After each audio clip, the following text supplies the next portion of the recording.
Hello and welcome to another episode of Snakes Territory. I am Jesse Friedman alongside Jack Sommers. And Jack, the Diamondbacks were unable to complete a series win against the San Diego Padres as they lose the finale by a final score of 4-3. It was a game that started off fairly promising for them. They were ahead 2-0 in the early innings, and ultimately that lead did not last. Yeah, I think we are probably going to have to institute a new rule about live post games after Erod starts. We're just not doing real well with those.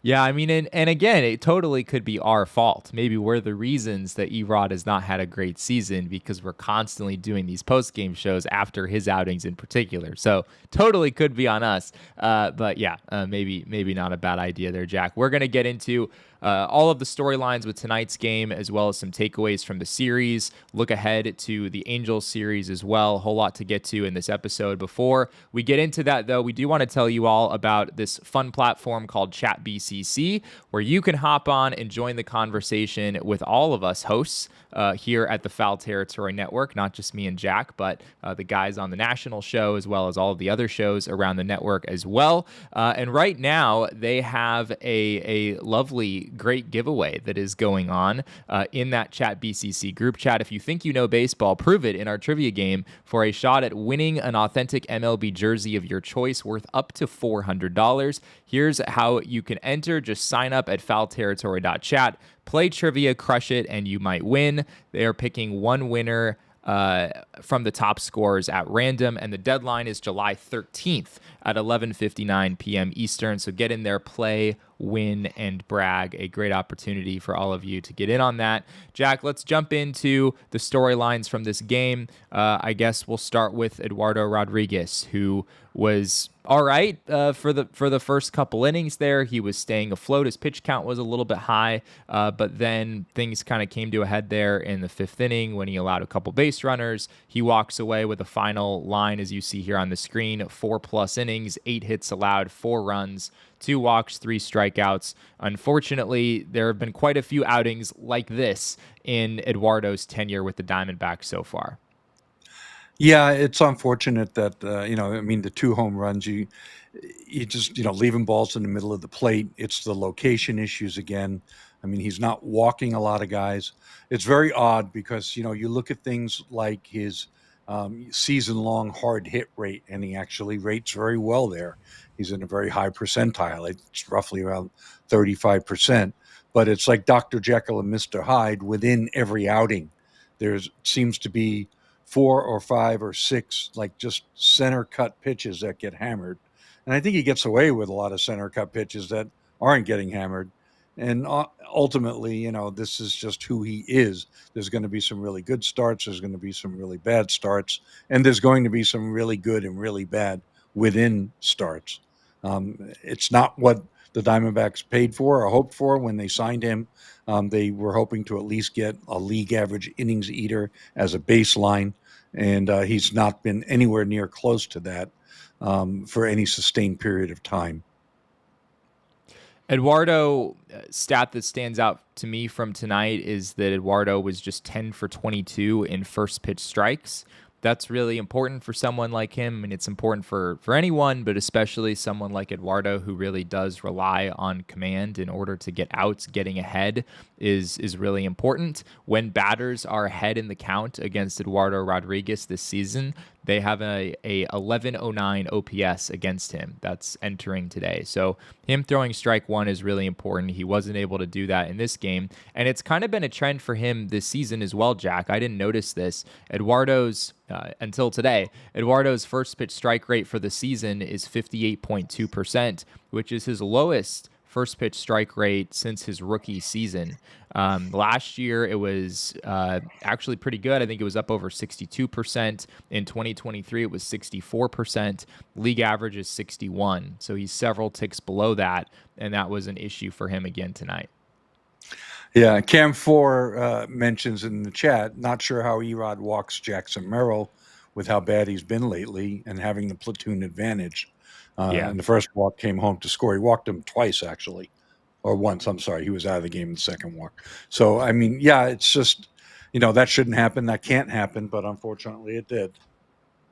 The other Eduardo note that stands out to me is that his edge rate this year, which is basically the percentage of pitches that are on the edge of the zone, this is a stat you can find over on Baseball Savant, is 48.2%, which is actually the highest mark of his career by a decent margin. And in some ways, that makes his poor performance this year all the more concerning. And I mean, frankly, this is kind of what it's felt like since he's arrived in the Diamondbacks organization, is that it's not like his command is awful. His command, I would say, is generally pretty decent. He does hit the corners more often than an average starting pitcher, and yet you're still getting these kind of results from him pretty regularly. Yeah, he hits the corners a lot, but when he's in the middle, he gets hammered. Right. That's not rocket science here. And it's, I mean, he doesn't throw real hard, and he's not keeping guys off it. And National League's better than the American League these days. So, there's that too. This is no longer the AL Central that Eduardo is pitching in, that is for sure. And we've kind of seen that recently as well, where Eduardo has pitched decently well since coming off the injured list overall, but as you and I discussed recently, a lot of those better outings came against lesser offenses. And then, you see what it looks like against a team like the Padres, who by no means do the Padres have a fantastic offense this year. I think there's a lot more holes than we've seen recently, but it's probably a better offense than some of those AL Central teams he was facing back in 2023. And even over the weekend, Jack, I mean, we saw Eduardo really struggle against the Kansas City Royals offense that was among the worst in the league. So it's tough. It doesn't feel like there are any super easy answers here other than throwing more first pitch strikes. I mean, I think that's a pretty clear one we can identify. But beyond that, I mean, Eduardo just has to find a way, to pitch better. Obviously, we're only about a year and a half into this contract, Jack. There's still 2.5 years to go. It's probably not going to be the most pleasant 2.5 years. I think we're going to be reminding people, and we'll be reminded ourselves quite often, just how much he's getting paid for what he's producing. Just the way it is. Well, the Diamondbacks didn't lose solely because of Erod. The offense had some base runners, but didn't quite do its part in this game. The Diamondbacks finished Thursday 1 for 10 with runners in scoring position, Jack, and this is a trend that we've seen with this team for a while. Yeah, a lot of times I kind of decry recency bias and, encourage people to look at the bigger picture. But right now, there is a clear trend emerging. A few points of interest, stat points of interest. So through the end of June, the D-backs hit 253 with runners in scoring position, which ranked 13th. That was not great by any means, but it was good enough. It was also built off of a pretty hot June with runners in scoring position. The numbers were a bit lower in April and May, but they also have led the league in sac flies the entire year, and they hit a lot of home runs. So it was working. But this month, they're 15 for 85, 176 with runners in scoring position. That's a really bad number, obviously. And overall, it's dropped their rank to 16th in the league. They're now in the 240s, hitting about 246 or 245. So they've lost about 7 or 8 points in that number. Ironically, they had 2 sac flies tonight to up their league leading total to 39. Meanwhile, the offense has gotten extremely home run dependent. And I have some numbers for you here. I know a lot of people ask about this. So year to date, through tonight, they've scored 225 of their 478 runs via the home run. That's 47%, 47.1, and that's the 4th highest rate in the league. For July only, 24 of their 42 runs have come via the home run, 57%. Now, that percentage is so high because they're not hitting with runners in scoring position at all to get those extra 5 or 6 or 7 or 8 runs that they should have in July. Ironically, that 57% number for this month is only the 6th highest number for the month.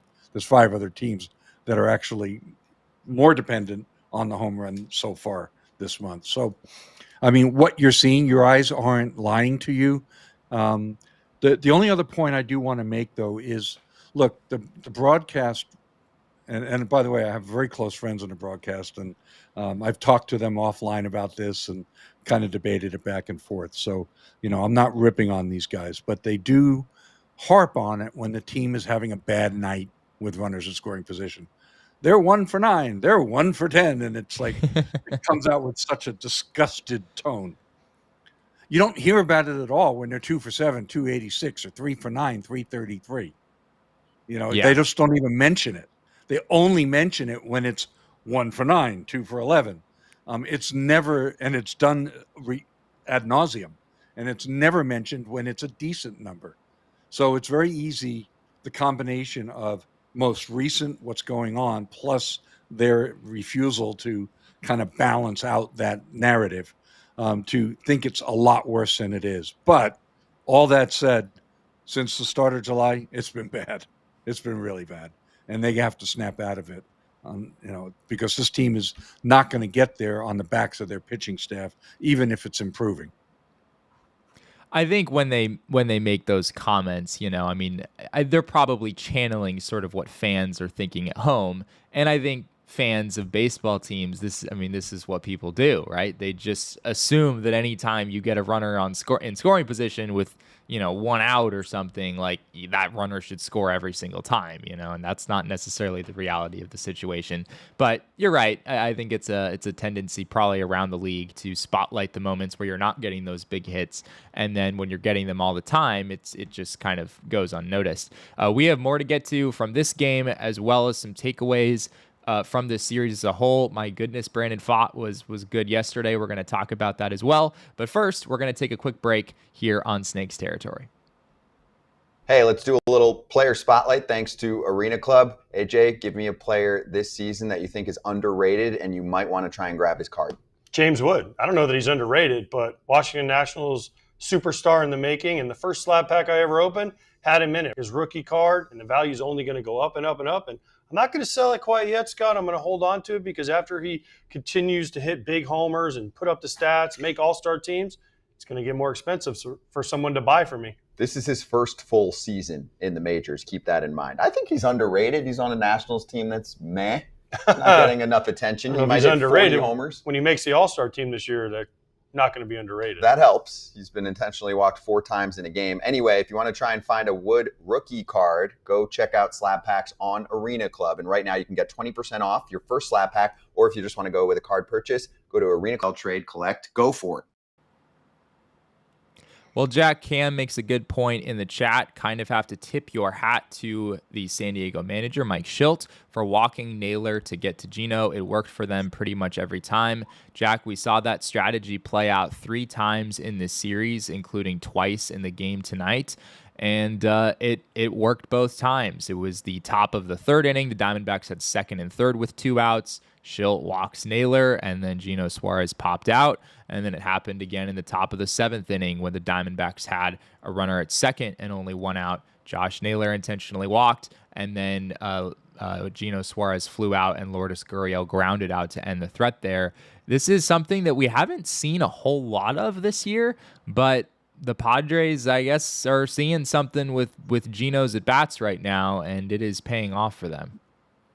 Yeah, we're probably going to see it more. I mean, look, he's a all-or-nothing hitter. He always has been. That's never going to change. Very frequently, home run hitters are not great with runners in scoring position. Contact hitters generally are better with runners in scoring position. So in a situation where you got a base open, if you feel like you can keep the guy from hitting that 3-run homer, then it makes a lot of sense. You're probably going to get an out there. So, if recently Gino's showing certain trends and tendencies that they picked up on, then more power to them. They figured it out. Bobby in the chat said, is Jesse's audio cutting in and out? And then Dan said, yes. Are you hearing that as well, Jack? Do I need to swap microphones here? No, I think we had some connection issues. I think the Wi-Fi kind of got a little weak, and it's better now. Oh, okay. All right. Yeah, apologies for that. If it continues to happen, please continue to let us know in the chat. We could try. Well, it's a Wi-Fi issue. There's unfortunately not much we can do, but we appreciate all of you bearing with us. Beyond the struggles with runners in scoring position, Jack, the Diamondbacks against Randy Vasquez in general, it just feels like they're not able to do as much damage as they should. They tend to have a lot of base runners against Randy Vasquez when they face him, which I guess just kind of goes back to the struggles with runners in scoring position. But I thought it was interesting. Randy Vasquez in his career has thrown more innings against the Diamondbacks than any other team, and he also has better numbers against the Diamondbacks in that number of innings than he does against basically any other team. I don't know exactly what this is, Jack. A 2.95 ERA against the D-backs coming into this game, and they did get him for 2 runs, but again, it just felt like, this is the type of pitcher that we're used to seeing this offense do a whole lot more damage. Yeah, well, maybe it's just simply the fact that the D-backs are a fastball hitting team, and he's throwing everything but the kitchen sink up there. I mean, he throws fastballs. I saw Cattell miss one, at the beginning of the game, like right down the middle. It was shocking to see him swing through it. But at the end of the day, he's mixing and matching and using all his pitches and getting in, his cutter and his off speed and breaking pitches in a manner that keeps the D-backs off balance. They're trying to look fastball and they're not getting it.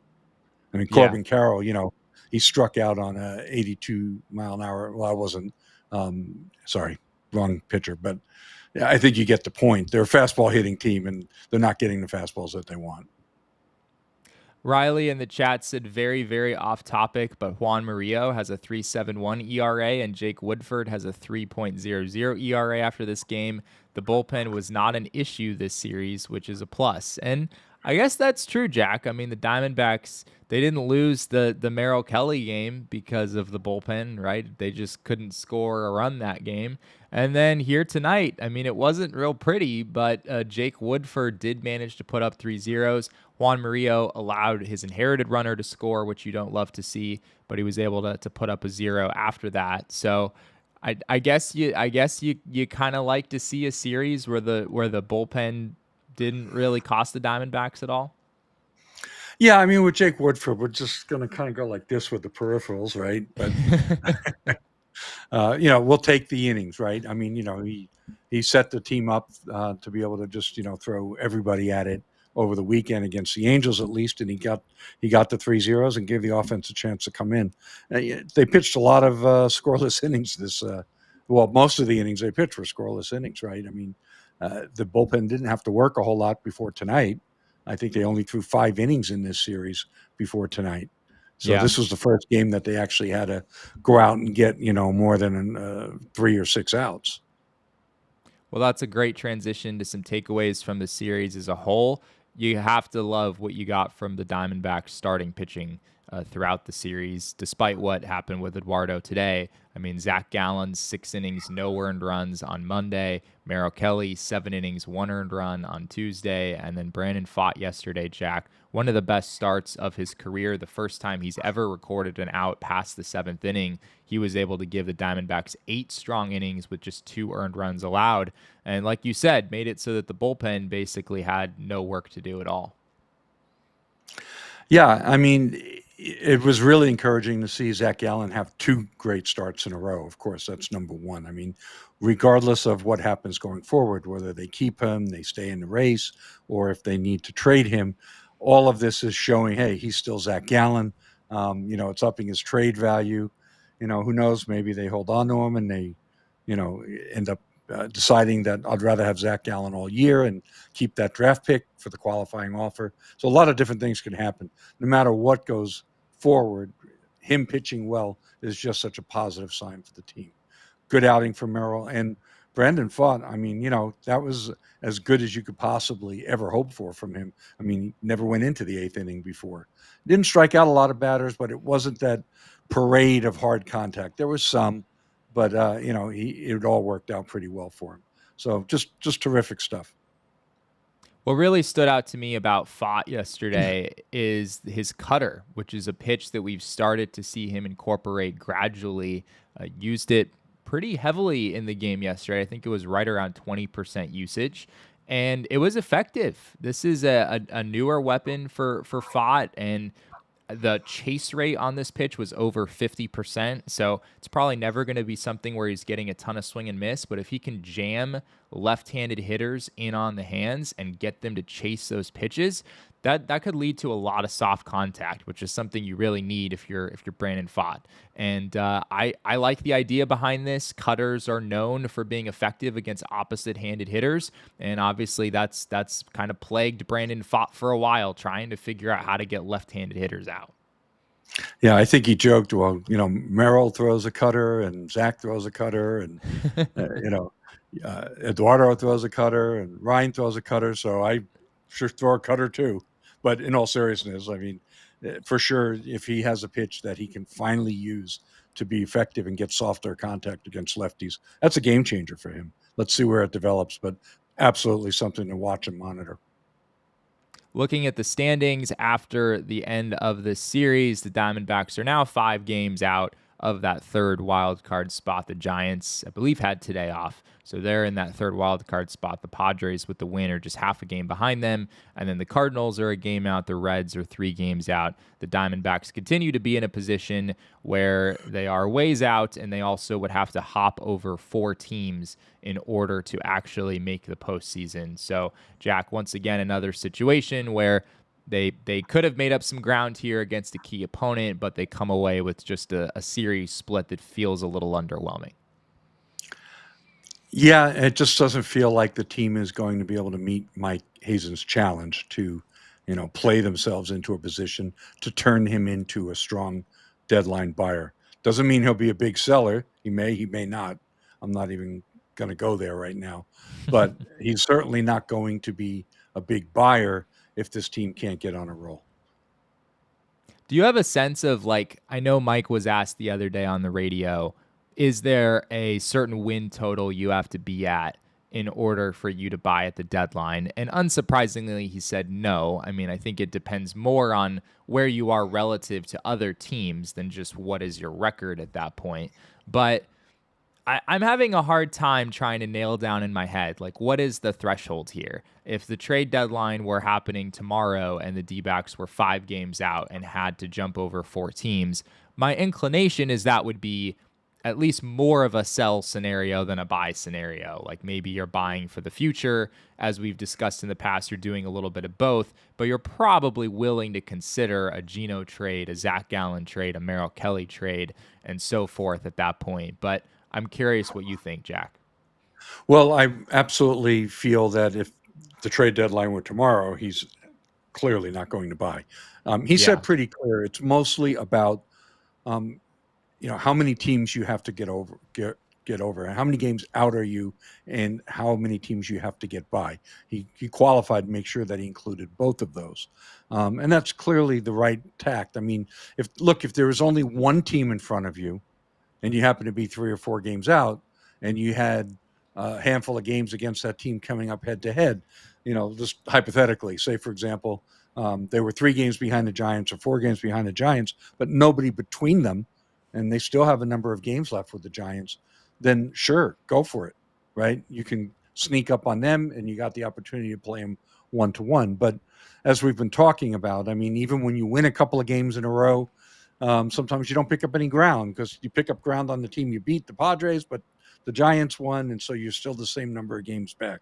And, you still have the Reds and the Cardinals there, so it's just really, really difficult. I'm not even looking at the games back. I'm looking at, can they get past 2 of these teams or maybe 3 of these teams before the trade deadline? That's really all I'm looking at. I think that's a good perspective. I guess just to add to that, the path for the Diamondbacks to make the postseason, assuming that they don't overtake the Brewers or the Mets, who at this point are 7.5 and 7 games ahead of them respectively. So that feels like a long shot. Assuming they don't catch those guys, they don't catch, one of the other teams that's currently a division leader and falls into the wild card race somehow.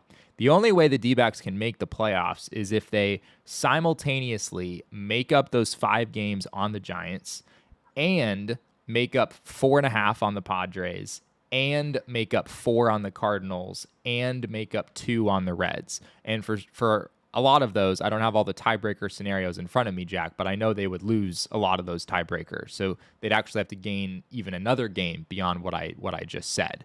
And so when you factor in that you can't just pick up that ground against 2 of those 4 teams or even 3 of those 4 teams, it only works if you make up the necessary ground on every single team. You have to outperform all of those teams by that margin the rest of the way. And I don't think it would shock any of us if the D-backs, caught up to the Reds by the end of the year, caught up to even the Giants or the Padres. But can you catch up to every single one of them? That's a much bigger challenge. And it's why I'm with you that I think 5 games out, if it looks anything like this on July 31st, it feels like that's the selling would just have to be the direction they would go. Yes. The only thing, again, is, they have to operate with an eye towards 2026 and 2027, right? And they still need controllable pitching. Yeah. The trade that was made today, I mean, it's really, really interesting. I mean, the Tampa Bay Rays, picked up a pretty good reliever off the Orioles. What's his name? Brian, is it Baker? Baker. And, I mean, I didn't know a lot about him, but I looked up his numbers and looks like a reasonably decent reliever. And he's not a free agent until 2029.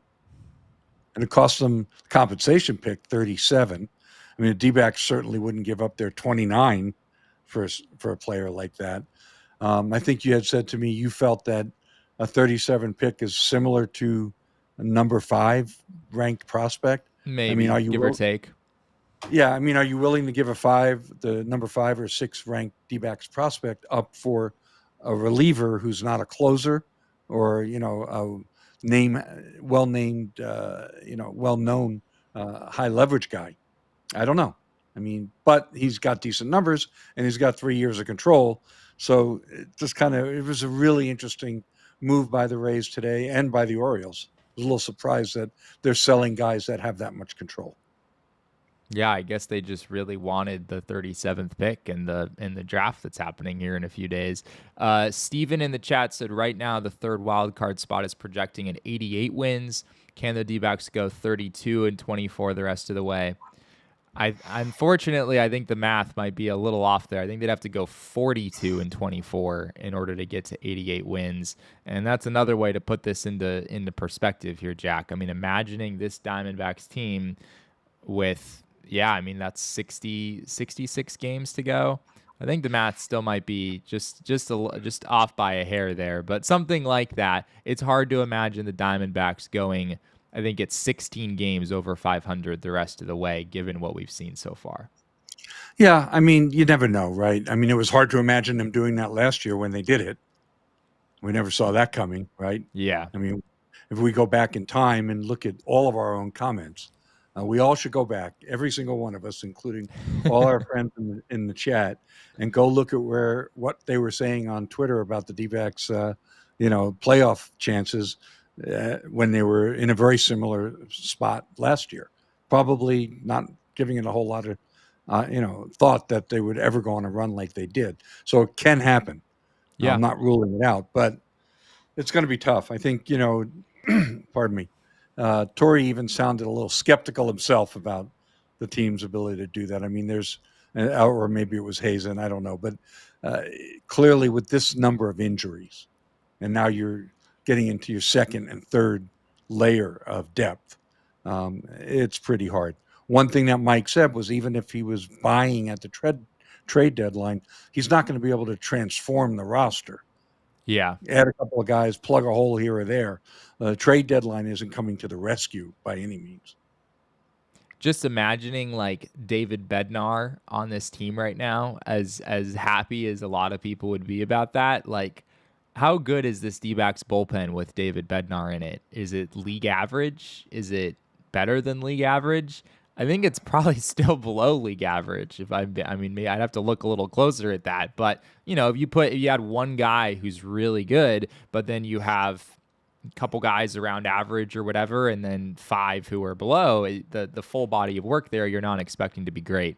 I think I've figured out the math there. The D-backs would have to go 42-26, by the way, in order to get to 88 wins. So it does admittedly sound a little daunting, although admittedly not impossible, as you just pointed out. We're going to go ahead and transition to our DraftKings player spotlight.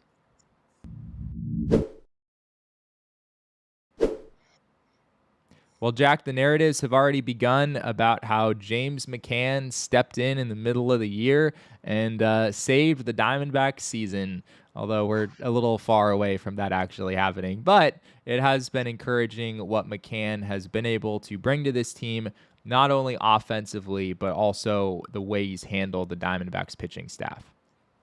Yeah, well, very clearly, Zach Gallen prefers throwing to him and just has sung his praises and been effusive in that praise. The numbers are somewhat telling at this small sample size and all of that stuff. But, look, he's a veteran catcher. He's been around. He's been doing it for a really long time. And he's getting good results, and he's hitting to go with it. There's a very legitimate case being made by quite a few people that McCann should really be the starter. Now, on this team, no matter who the starter is, remember that's going to be 2 out of 3. It's almost never going to be 3 out of 4. They're just never going to play their catcher 3 out of 4 games on a regular basis. No Diamondbacks catcher is going to start 120 games in a season. If you extrapolated that out, right, that's your 75%. Just doesn't happen. But at this stage of the game, I think that it's pretty legitimate to have a strong feeling that James McCann should be starting 2 out of 3 games, at least until Gabriel Moreno comes back. McCann, it is strange to be having these conversations about a guy who's played 7 games.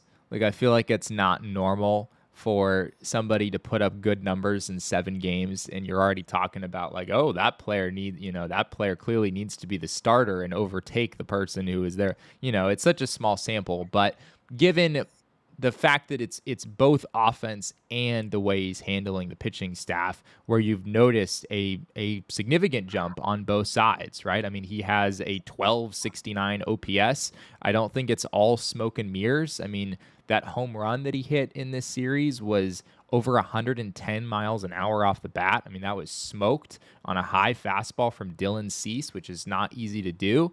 I mean, this is a guy who has a history of being a decent hitter in this league. His defensive reputation was never all that great. I think when this move first happened, you and I were both kind of like, this guy doesn't seem to have the best defensive metrics in the world over the past few years. But, handling a pitching staff is also a really big part of the job. And if he's a net positive in that area, then yeah, I think maybe it does make sense to give him the majority of the playing time as of right now. We'll see the way the Diamondbacks handle that. But we definitely wanted to take some time to give James McCann a shout out, given what he's meant to this team here over the last week or so.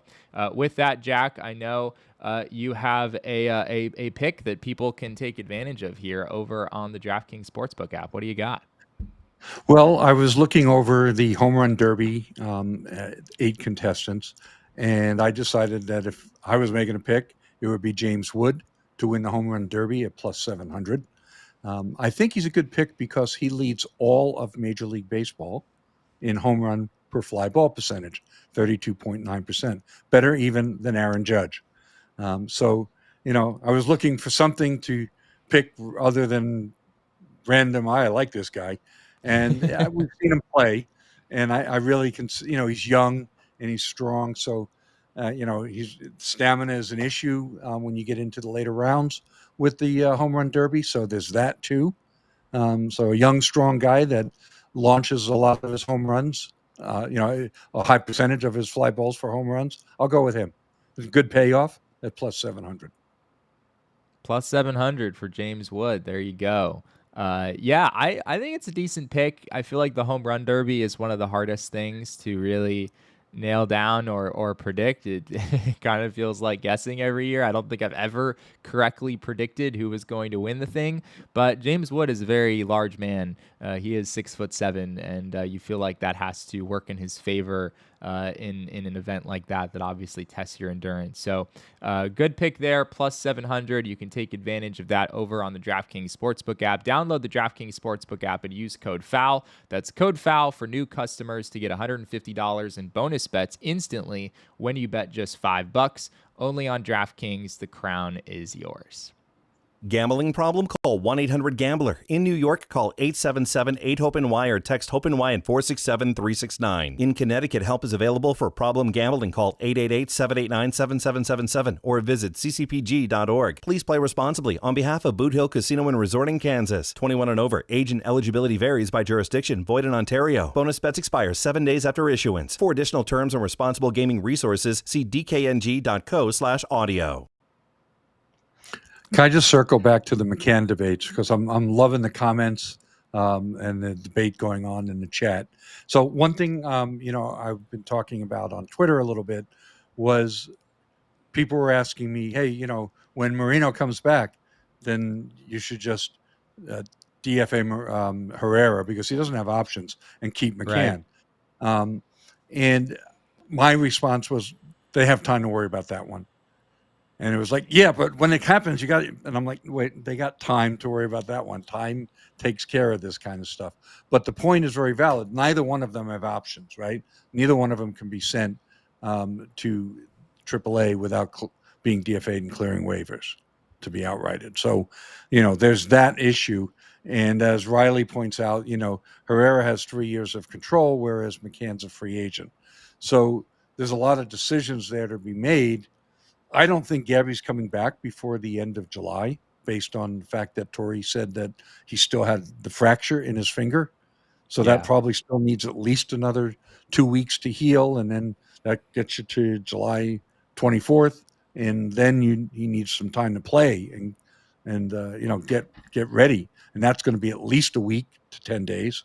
So I don't expect to see Gabby before early August, really, but that's a little over speculative. Just not before the end of July. So they have, 3 weeks to make that decision minimum. I wouldn't worry about it right now. But as for the immediate future, I would be playing McCann a lot more. Well, the Diamondbacks have one more series before the end of the first half of the season. Of course, that comes against the Los Angeles Angels this weekend out in Anaheim. We've got the pitching matchups here for you. It's Ryan Nelson going against Tyler Anderson on Friday, which is an Apple TV Plus game, I believe. So if you don't already have Apple TV Plus, you might want to bite the bullet. On Saturday, we have Zach Gallen going against Yusei Kikuchi, who's pitched very well for the Angels this season, a 3.02 ERA there. And then on Sunday, the Diamondbacks will face Jose Soriano going up against Merrill Kelly. This is a pretty decent stretch of the Angels rotation here, Jack. Tyler Anderson has a low 4 ERA. Soriano has an ERA of 4 on the dot, but has really good stuff. So this is, again, a series you really can't take for granted if you're the Diamondbacks. The Angels come in with basically an identical record at 45 and 48. Yeah, and the Angels have only used 5 starters all year. So I didn't look that up. Sam Blum of The Athletic was saying that on Foul Territory today. Huh. So I thought that was a pretty interesting little factoid. They've only had to use basically these 5 starters all year long.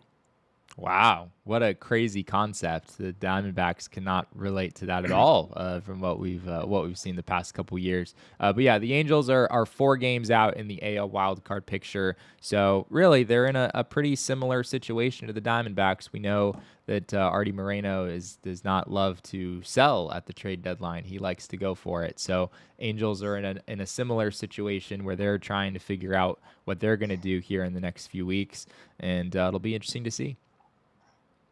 Yeah, I mean, it's funny. I was in Anaheim a couple years ago when Shohei was still there. I can't stop thinking about that home run he hit off Tommy Henry. Every time I think of the Angels and that stadium, I think of that home run. It's the loudest ball I've ever heard off the bat in my life. I think it was over 450. I don't remember the exact distance on that, but I'm pretty sure it was over 450. I think it was the longest home run he's ever allowed. Or 64 or something like that, something crazy.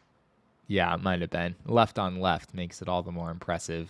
Yeah, Tommy Henry, not of all the guys to hang a breaking ball over the middle of the plate, Shohei Ohtani, not a great choice there. But yeah, this is the last series for the Diamondbacks before the All-Star break. As I said, they do have what has been a very productive stretch of their rotation coming up in this series with Nelson, Gallen, and Kelly. We'll see if those guys are all able to stay hot.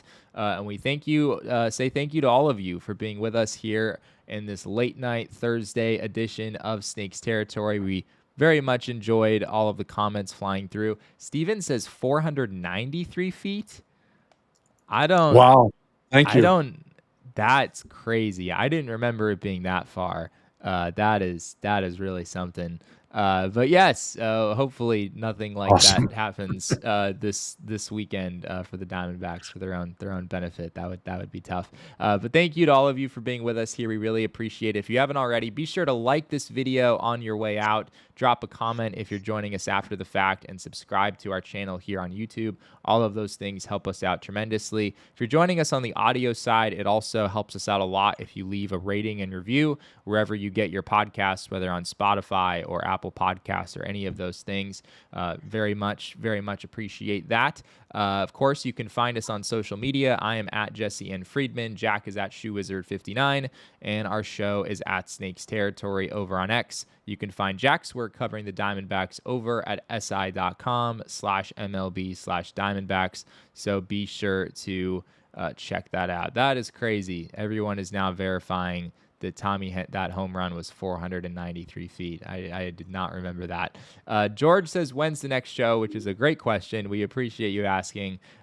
We plan to record on Sunday night after the conclusion of that Angels series. So either late-ish Sunday night or early Monday morning, you can expect to get our next episode. It won't be a live show, just a recorded episode. We'll have another recorded show midweek next week during the All-Star break, and then I know Jack is taking a trip. He'll be back toward the end of next week.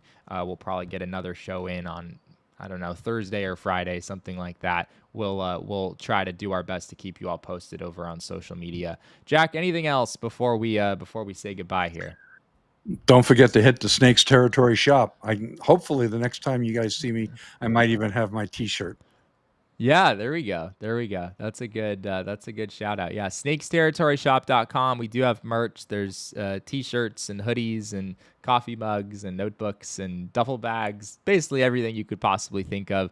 All of that is available over at snakesterritoryshop.com. So we would love it if you'd support us in that way as well. Thank you all so much to each of you for being here with us. We really appreciate it. And we'll be back with another episode of Snakes Territory very, very soon.